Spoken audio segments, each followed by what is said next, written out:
Welcome to Take a Look. I'm gonna need your help. We'll take a look into the new Disney live-action classic remake of Snow White. Don't you dare close your eyes. And while we're at it, we'll weigh in on our favorites. So, what's your deal? And if you can't feel pain, can you feel love? Oh, sorry. It's fine. Novocaine. We'll catch up with the star of this surprisingly full of feels action comedy. How does it feel? Speaking of feels, This is my choice. I put myself here. we'll take a deep dive into the humble beginnings and the career of Hollywood's current hot commodity, An Uber what now? Timothy Chalamet. Oh, I don't think I want to hear that. Too late. That and more as we take a look. There we go. Let's take a look. Thanks for watching. Hope you get a time to watch something on a big screen or a small screen. Lots going on in movie theaters. And so for that, I want to go to my friend who's going to tell us what to watch. She is an influencer. She is the daughter of Kim and Kanye. Not really. It's Natalie Franklin. Hi. All right. She is behind the Instagram account of Northwest called... Nori's Black Book. There you go. And you on Instagram are... Natalie the Hero. All right, so let's take a deep dive into it. I remember we were on the phone talking about what we're going to talk about this week, and you Yes. said, are we going to talk about the drama? Yeah. Let's lay it out there. Snow White, live adaptation. Problems? The two actresses aren't quite getting along, allegedly. Yeah. So they haven't been doing a lot of press together. They haven't been seen together. Right. Disney has allegedly pulled back on doing press because of it. Yeah. And also, people are kind of freaked out by the dwarves. Yeah. The CGI is like not CGIing enough for people. Well, that's where you jump into it because, like Peter Dinklage said, you know, we're not mythological characters. You can't represent us this Yes. way. Yes. And so they use CGI, right? And now all of the little people, and I believe that's what they do call themselves, Yes. whether you have dwarfism or whatever might be going on with you to make you diminutive, they're complaining that they need the work. Yes. So Disney might have overcorrected in this space. Yeah. So that's something else people are talking about. But I did hear it's a good movie. At the Yeah, end of the exactly. day. I'll jump in. You know what my opinion is on the drama behind it? I don't have the right to Right. say anything because Exactly. the drama doesn't necessarily affect me. So Google it. Exactly. In the meantime, a lot of people got together to make a movie. I thought it was miraculous. I watched it with a bunch of kids who were seeing a movie for the first time. They loved it. I think you will too. Let's go behind the scenes now.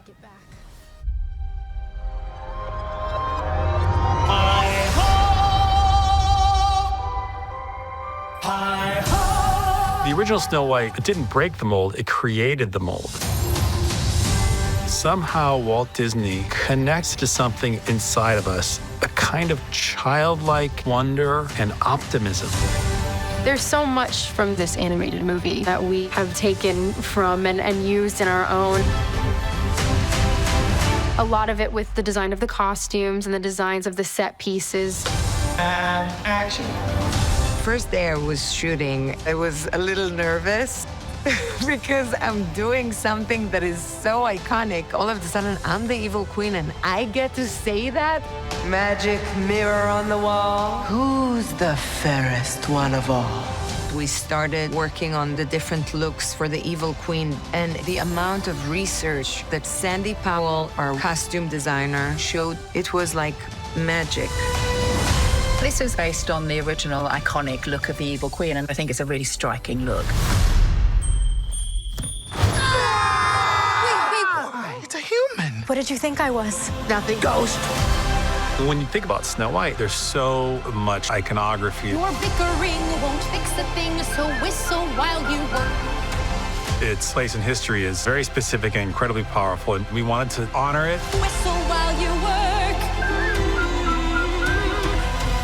It's an absolutely beautiful homage to a film that continues to mean so much to people. The story is fantastic. The music is incredible. And I can't wait for the world to see it. Yeah, Disney magic.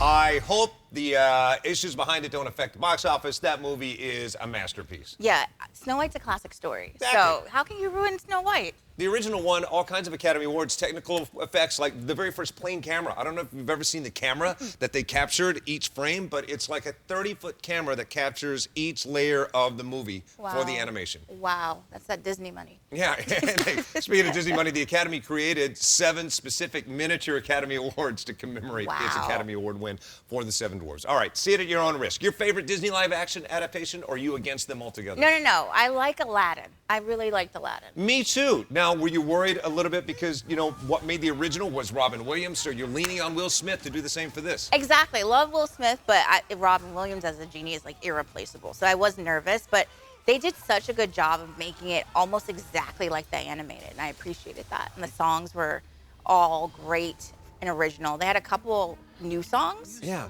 But for the most part, they kept the same essence of Aladdin. And Alan Menken won, I think, his 9th Academy Award for this. The guy is a master. I got to sit down with him, interview him, and I said, oh my God, you're sitting next to a piano, play a little something. What song's in your head right now? He said this. Oh my God, this is so much. You know, we have a new rating for Whole New World. And A Whole New World, I get very emotional. I started crying. You played 3 notes, and I started getting emotional here. Can you play something for us? Sure. Well, help.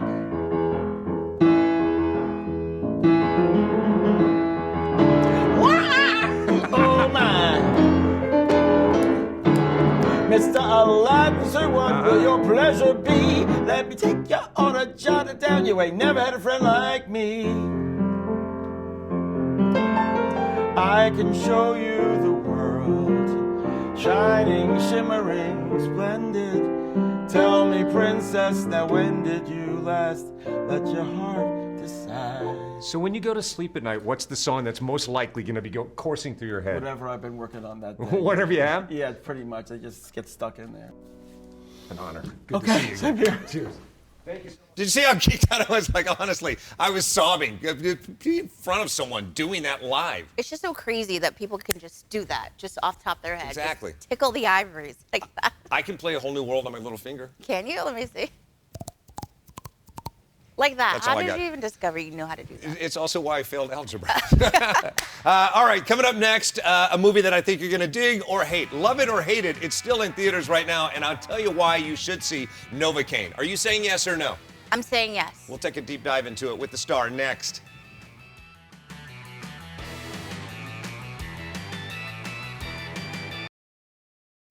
Hey, welcome back to Take a Look. Thanks for watching. And by the way, shout out to the people serving America all over the world, watching on AFN in 177 different countries and territories worldwide. Thank you. All right, Natalie Franklin on Instagram. Where do we find you? Natalie the Hero. There you go. What is Northwest up to these days? Oh, man, she just did a brand deal for a hair company. Her parents are fighting about her being on a song with Diddy. It's a fun time for her right now. Now, when the real deal does something, do you echo it on the fake Instagram page that you created? Yeah, but in a comedic way that protects her and is a little lighthearted, no matter what's going on. There you go. All right. Moving on, I guess we should talk about movies on the big screen right now. And this is why I'm celebrating Novocaine, because it's getting more and more rare that a movie like this exists on the big screen. It's got to be a Marvel film, a Star Wars film, or a big sequel. This movie's only going to be around to be seen on a big screen for another 2 weeks, and I think you should. Why do you think they should? I think that's a great point. It gets people back in the theaters. You know, usually we're used to Hulu releases, Netflix, but this is a serious go to the theater and have a good time movie. Absolutely. I loved Jack Quaid, loved him in The Boys. I thought he was going to be a breakout star when we first saw him in Hunger Games, and look at this. He is. We went behind the scenes and talked. So, what's your deal? My deal? I'm just a regular guy with a regular job. Novocaine? It is you! I thought you'd be dead by now. Well, I'm not. Nathan is, he's a big nerd, which I love about him. He's an extremely nice guy, and he's a bit lonely. He's found that he hasn't really connected with anyone romantically in his life, ever, and you know, he's realizing that he never really quite found that special someone. I've got this condition where I don't feel pain. Hey, there we go. So Nathan has a condition called CIPA, congenital insensitivity to pain with anhidrosis. And basically what that means is that it affects his nervous system and makes it so he can't feel pain or hot or cold. What I love about it is that he's not a great fighter. He doesn't really know how to fight, but he can get his butt kicked and get up every single time, no matter how many punches they throw at him. No matter how hard they punch him, he doesn't feel it. So he gets up every single time. And I love playing Nathan for that reason. I love the fact that he's an unlikely action hero. He's not the guy dealing out the punches, he's the guy getting hit. What happened to your face? You should see the other guy. I'm really excited for audiences to see the very specific tone that we're going for with this. I love that Nate is a very positive character, ultimately.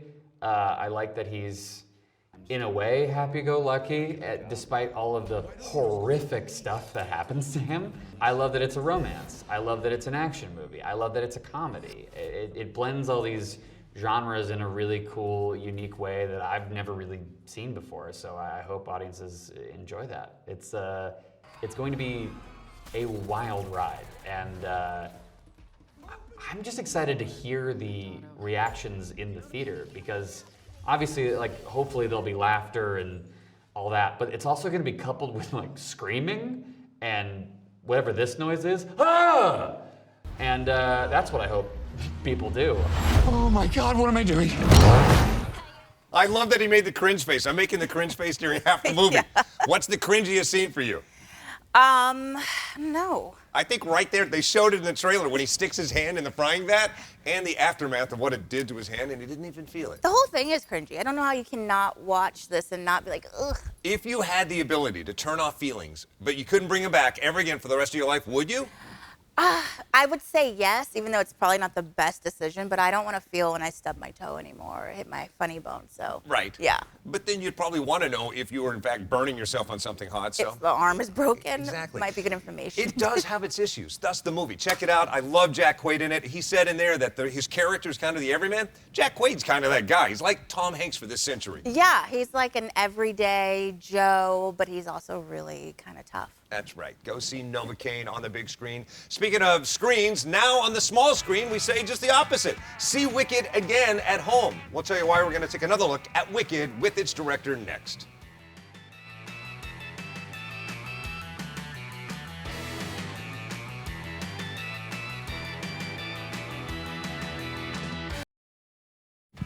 Hey, welcome back. It's Take a Look. We're talking about stuff always on the big screens or small screens, and right now we're back to the small screens. You know, it wasn't that long ago I said, go see Wicked on the biggest screen possible before it leaves theaters. Did you see it in IMAX? I did. I'm waiting for part 2 to come out so I can just do one sweep. Yeah. And then be done with it. It's still on a few screens, and it's going to go back to being on screens right before part 2 comes out. In the meantime, what's your favorite song from it? I like Popular, personally. Popular. Yes, exactly. I like saying popular. Yeah. Exactly. And what's the big number in the movie? Defying Gravity. Yeah, that's the big crescendo. That's why she Exactly. won the Academy, or nominated for the Academy Award. Robbed. Which she was robbed of. Should have won. Robbed. Shame on you, Motion Picture Academy. Can you sing that big number at the end? Yeah. Wait. Hey! Can you That do is it? awesome. I wish you were on camera when you did that. Do it again. That's awesome. You want me to do it? Yes, please. I'm not gonna. I can't but be I did, alone. I caught up with John Chu. He's not gonna do it either, but he did talk about that moment. Look. No stranger to big sets. Like, you are probably the preeminent person that's doing it practically on the Yes. day. With that said, is there a particular moment where you went back to childhood and said, oh my gosh, I wish the 8-year-old me could see this? I mean, every day was like that. I walked onto Munchkinland, and you're on the yellow brick road, and you can't believe that this is your yellow brick road, and you see Galinda and her bubble on the thing, and there's hundreds and hundreds of extras. You can walk into any building there. Emerald City, walking down, we have a 60-ton train that we actually have that runs on a track, and you're walking in, and we had like 7'7" people, we had 3'3" people. Like, it was like this beautiful collection of people, and the life and the ambition of Emerald City with cobblestones and dancers. I mean, it was unlike anything I had ever been a part of before. I mean, you pays off beautifully. You know, people lean into the musical largely because they love The Wiz, or they love The Wizard of Oz, or they love the books even. Yeah. So you have all these different fans coming. They all want to be pleased. Oh, yeah. How do you please them all and also get the John Vision in there? You can't please them all. But I knew what I felt like when I watched Wicked for the first time before it went on to Broadway. I saw it with my mom in San Francisco when they were workshopping it. And I remember being blown away by it. I remember what it felt like to be reminded of, oh wait, that's from The Wizard of Oz. Oh, that's so clever. Oh, that's a... And I remember what it felt like to see those two girls, Elphaba and Galinda, and fall in love with that relationship. And so I knew that if I could protect those things and use those tools of cinema to expand the rest, then we would have something really interesting here. And you mentioned Elphaba, Glinda. It starts with them. Casting is key. Yep. How excited were you? Well, I mean, because I've just asked your two actresses, who, by the way, say you are the perfect director. That's very nice. How excited were you conversely? Like, what would your social media have looked like had you posted the moment you locked them? I'm really glad we found each other. We couldn't have made this movie without the two of them. We wouldn't have made this movie if you couldn't find those two, like very specifically at this moment. If there were one screen grab that represents the moment in time in this movie where it exceeded your expectations. Exceeded the expectation? I mean, it's a simple one. It's not like a big flashy moment. It's the moment she puts on the cape on her, and there's the perfect circle, but there's the cracks in the windows, so the O's and the Z's, and what Elphaba does in Oz is bring these cracks and sharp angles, and it's the two ladies, and there's the broomstick in between, and she's like, come with me. And Galinda can't go with her, and she can't say that she's not going with her. And that moment, the look between the two when they realize that they're gonna not be together, is heartbreaking for me, and is what we built this whole movie around.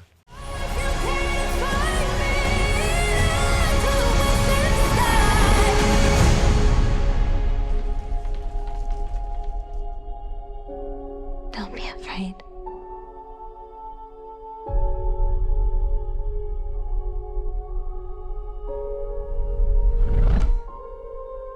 I'm not afraid. It's the wizard who should be afraid of me.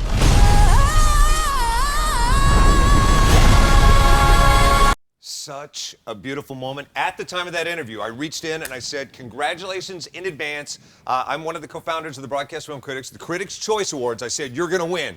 And he won the Critics' Choice Awards. And then at the Critics' Choice Awards, afterwards, I said, you won it. And I said, you know what? You're going to go on to win the Academy Award. And I shook his hand. And you want to know what? What? Yeah, he didn't win that. Yeah. Didn't really work out for it. He was robbed, though. Yes. Critics' We Choice, agree. we're smarter people. Part 2, he'll get it on part 2. All right, sing Popular again. A little bit of that. Popular, you're gonna be popular. All right, and I'll do the other one. No other wizard there ever is or was is gonna bring me down. You're in the right profession. Yeah, hey, catch us at Fresno Community Center this weekend doing Wicked. It's going to be really awesome. All right, I swear to you, we won't sing anymore. Go get yourself a snack or anything you need to do. Maybe take some meds after we just did that. And when we come back, we're going to celebrate all things Timothée Chalamet. Then and now, Timothée Chalamet next.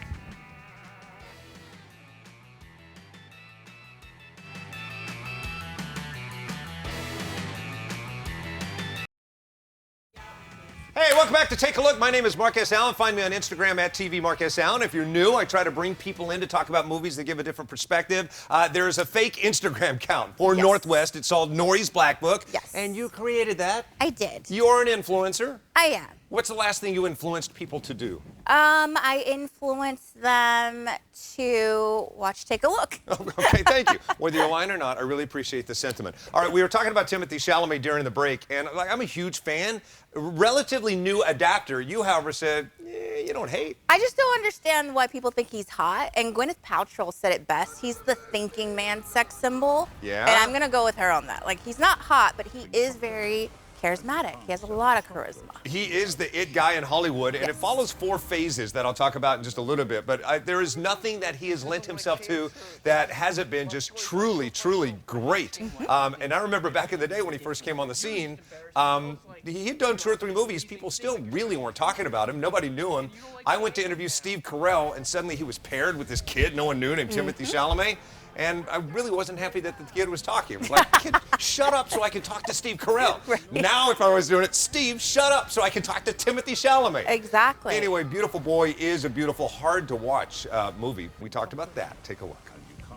So 99% of making a movie is waiting around to shoot the movie. So what are you guys doing during the downtime? What did you two talk about? We talked about everything. Yeah. I mean, I